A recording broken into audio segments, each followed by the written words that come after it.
కత్తి వెంకటస్వామి గారి దగ్గరికి వెళ్దాం. ఒక్కసారి చూడండి. వెంకటస్వామి గారు నమస్తే అండి. నమస్తే అమ్మా. నమస్తే. ఈసారి జిహెచ్ఎంసీది చాలా ప్రెస్టీజియస్, కాంగ్రెస్ పార్టీకి అధికారంలో ఉంది. 2 పర్యాయాలు ఎంత ప్రయత్నం చేసినా వర్కౌట్ అవ్వలేదు. కాబట్టి ఏంటి ఈసారి వ్యూహము? పొత్తు అని అంటే ఎంఐఎంతో ఉంటుందా, లేకపోతే మొన్నటి ఎలక్షన్ లాగా అప్పటి వరకు చూసి సందర్భాన్ని బట్టి ముందుకెళ్ళడమా? పొత్తు గురించి ఈ జంక్షన్ లో పొత్తు గురించి చెప్పే అవకాశం లేదు. నా అంచనా ప్రకారము పొత్తు ఉండదు. ఓకే. హెచ్ఎంసీలో కాంగ్రెస్ పొత్తు ఉండదు అనేది నా అంచనా. కొత్త వ్యతిరేకత ఎక్కువగా ఉంది. అది కాంగ్రెస్ పార్టీకి మైనస్ కాబోతోంది, మిగతా పార్టీలకు ప్లస్ కాబోతోంది అంటూ అటు బీఆర్ఎస్ కావచ్చు, ఇటు బీజేపీ కావచ్చు మెయిన్ ఆ పాయింట్ ని తెర మీద తీసుకొస్తున్నారు. గ్రౌండ్ లెవెల్ రియాలిటీకి సంబంధించి మరి కత్తి వెంకటస్వామి గారు ఏమంటారు?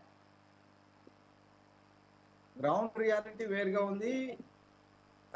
బీజేపీ టిఆర్ఎస్ వాట్సాప్ ప్రచారం వేరుగా ఉంది. అలాగే దీనికి భిన్నంగా కొంచెం మీడియా ప్రచారం ఒక రకంగా ఉంది. మన నాయకులు అంటే బీజేపీ అండ్ టిఆర్ఎస్ నాయకుల వర్షన్ కూడా వేరే తీరంగా ఉంది. ఒకదానికి పొంతన లేదు. సో గ్రౌండ్ రియాలిటీ ఏంటంటే, మేము ఇప్పుడు దాదాపుగా నెల రోజుల పైగా మా క్యాడరు, మా లీడరు అందరు కూడా గ్రామాలలో, పట్టణాలలో జై బాపు, జై భీమ్, జై సంవిధాన్ పేరుతోటి తిరుగుతున్నారు. ఒకవేళ నిజంగానే మా పట్ల వ్యతిరేకత ఉంటే డెఫినెట్ గా నాకు స్పందన రాకపోయేది. కానీ స్పందన చూస్తున్నప్పుడు వ్యతిరేకతన నేను ఒక విషయము కుల్లంగా ఒప్పుకునేదంటే, కొంత అసంతృప్తి మా క్యాడర్లోనే ఉన్నది. మా క్యాడర్లోనే ఉన్నది. జనరల్ గా ఈ రాజకీయ పక్షాలలో జరుగుతున్నటువంటిది ఏంటంటే, ముందు నుంచి కాస్త పనిచేసి 10 సంవత్సరాలు టిఆర్ఎస్ తోటి, అటు బీజేపీ తోటి, అటు కేంద్రంలో, ఇటు రాష్ట్రంలో ఉన్నటువంటి అనేక సమస్యల మీద, అనేక అంశాల మీద కొట్లాడినటువంటి క్యాడర్కు అటు అసెంబ్లీ ఎలక్షన్లో, ఇటు పార్లమెంట్ ఎలక్షన్ అంతరం ప్రభుత్వ పదవులలో సముచితమైనటువంటి స్థానం దక్కకపోవడం అనేటువంటిది మా పార్టీలో, మా క్యాడర్, మా లీడర్లనే కొంత అసంతృప్తి ఉన్నాయి. దట్ మీన్ దట్ ప్రజలకు దీనికి సంబంధం లేదు, వాస్తవం. సో మాలోనే కొంత అసంతృప్తి కాబట్టి అక్కడక్కడ బయటపడతా ఉంటది. ఆ బయటపడ్డదాన్ని ఏది ఎదుటి పార్టీ వాళ్ళు కూడా ఎన్కరేజ్ చేసుకునేటువంటి ప్రయత్నం చేస్తారు. ఇది పార్టీకి ప్రతి బిగినింగ్ లో ఉండేటువంటి పరిస్థితే. సో నేను నా అబ్జర్వేషన్ ప్రకారం నేను అంటే తిరుగుతున్నా, రాష్ట్ర వ్యాప్తంగా నేను తిరుగుతున్నా. సో తిరుగుతున్న దాంట్లో ఏంటంటే, కొన్ని అంశాలకు సంబంధించి నేను చిన్న ఎగ్జాంపుల్ చెప్తాను. ఇప్పుడు రైతు బంధు మేము ఇచ్చినాం. నిన్న కూడా నేను పల్లార్గుల, తర్వాత తాటికొండ, కృష్ణాయగూడెం ఇట్లాంటి గ్రామాలు, ఒక 4-5 గ్రామాలు నేను తిరిగి వచ్చానండి. ఇది వరంగల్ పార్లమెంట్ పరిధిలో ఉన్నటువంటి. సో అది అధికారిక ప్రకటన కాకుండా నేను యాదృచ్ఛికంగా నేను తిరిగి వచ్చాను. సో అక్కడ కనిపించింది ఏంటంటే, ఒక 100 మంది రైతులు, 2 లక్షల వరకు ఉన్నటువంటి 100 మంది రైతులు ఉంటే 80 నుంచి 90 మందికి వచ్చింది. ఒక 10 మందికి మాత్రము వివిధ కారణాల చేత ఫస్ట్ ఫేజ్ లో, సెకండ్ ఫేజ్ లో రాలేదు. కానీ వాళ్ళందరి కూడా మళ్ళీ అంటే కన్సర్న్ అధికారులు తీసుకున్నారు, ప్రాసెస్ చేస్తున్నారు. ఒకరిద్దరి ప్రాసెస్ అయిన ఇట్లా అంటే ఒక స్కీమ్ కి సంబంధించినటువంటి టిఆర్ఎస్ కానీ బీజేపీ అనలే కానీ టిఆర్ఎస్ పదే 100% ఏ గ్రామంలో అయిందో రాండి అంటున్నాడు. ఏమనంటే వాళ్ళ టైం కాదు, మా టైం కాదు, ఎవరి టైం అండి 100% వెంటనే స్కీమ్ పెట్టంగానే 100% కాదు. ఎందుకంటే చాలా టెక్నికల్ ప్రాబ్లమ్స్, మనకున్నటువంటి మాన్యువల్ లో టెక్నికల్ ప్రాబ్లమ్స్ వస్తాయి. అట్లాంటి 5 మందో 10 మందో రానోళ్లకు కొంత అసంతృప్తి ఉంటుంది.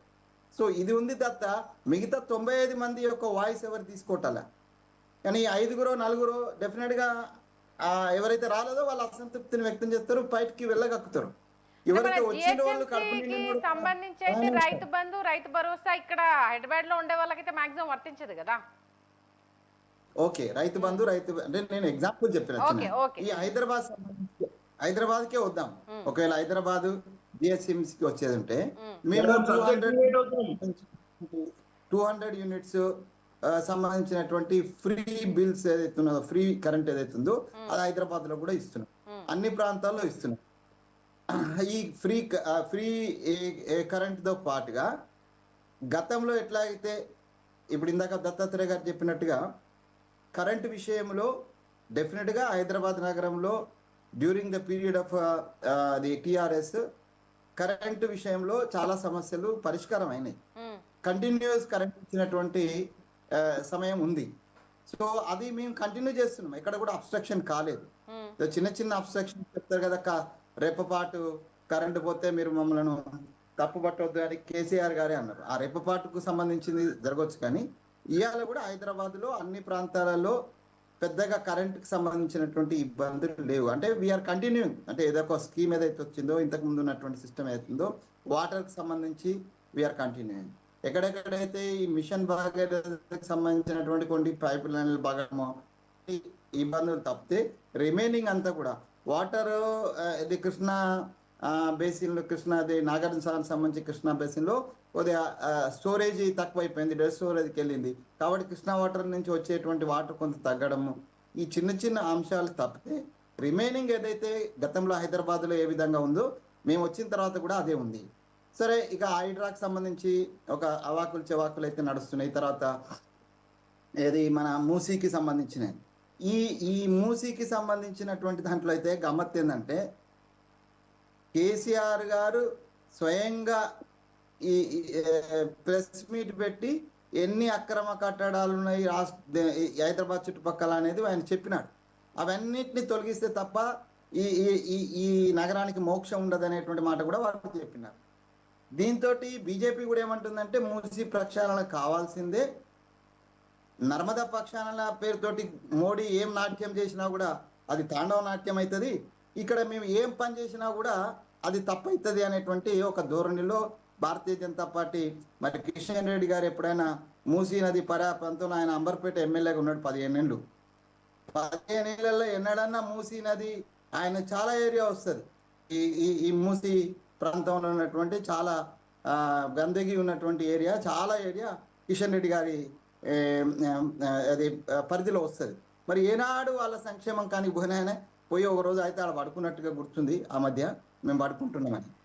గతంలో జరిగిన వైఫల్యాలే కాంగ్రెస్ పార్టీకి బలం కాబోతున్నాయి. గతి వెంకట స్వామి గారు ఆల్టర్నేటివ్ 2 బెడ్రూమ్ హౌసెస్ ఇచ్చినాం, అది ఎవరికి కనపడలేదు. సో అది కనపడ్డా కూడా కనపడినట్టుగానే చేస్తారు, ఎందుకంటే మేము ఏం చేయలేదు అన్నట్టుగా ఉంటుంది. సో మూసీ ప్రాంతంలో లేకపోతే హైడ్రా పేరుతోటి ఇప్పుడు కంటిన్యూస్ వర్క్ నడుస్తుంది. ఫర్ యువర్ కైండ్ ఇన్ఫర్మేషన్, మీరు మీడియాగా మీరు రంగనాథ్ గారి ఆఫీసును వాళ్ళ యాక్టివిటీ నిమిత్తం కొద్దిగా అబ్జర్వ్ చేయండి.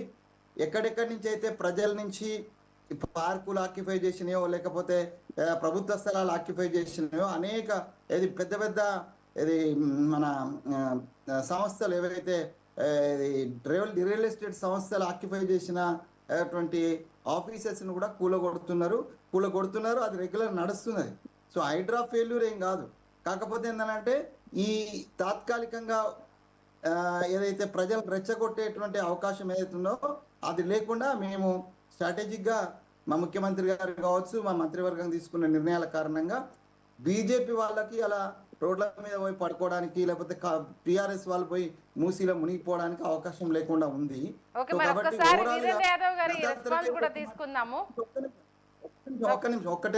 సెకండ్, దత్తాత్రేయ గారు మాట్లాడుతూ ఒక మాట చెప్పినారు ఆయన సత్యం. ఇన్ జనరల్ అది నా అభిప్రాయం కూడా. ఇన్ జనరల్ స్థానిక సంస్థలలో రాష్ట్రంలో ప్రభుత్వం ఏది ఉంటుందో దానికి సానుకూలత ఉంటుంది. ఆ సానుకూలత కూడా మాకు పనిచేస్తుంది. మా పర్ఫార్మెన్సే కాకుండా ఇన్ జనరల్ ఏదైతే సానుకూలత ఉంటుందో ప్రభుత్వం ఉన్న చోటనే స్థానిక సంస్థల ఎలక్షన్స్. నార్త్ ఈస్ట్ ఇండియా నేను ఇన్ఛార్జ్ ఉన్నానండి. సో నార్త్ ఈస్ట్ ఇండియా ఎప్పుడు ఎవరుంటే వాళ్ళకు నార్త్ ఈస్ట్ ఇండియా ఓట్స్ పడుతుంటాయి. గట్లనే ఇక్కడ కూడా స్థానిక సంస్థలలో డెఫినెట్ గా కాంగ్రెస్ పార్టీకి, ఎందుకంటే కాంగ్రెస్ కు ఈ నగరాన్ని డెవలప్ చేసినటువంటి ఘన చరిత్ర ఉంది. చరిత్రలో 10 ఏళ్ళు వెనక్కిపోతే డెఫినెట్ గా during the period of the 4 to 14 we have a good record of the development of the Hyderabad city. That will also, and ఇప్పుడు చెప్పింది కదా అనలిస్ట్, ఎడ్యుకేటెడ్ కు తెలుసు, ఎలివేటెడ్ ఓటర్ కు తెలుసు, బస్తీలో ఉన్న మిత్రులకు కూడా తెలుసు. కాబట్టి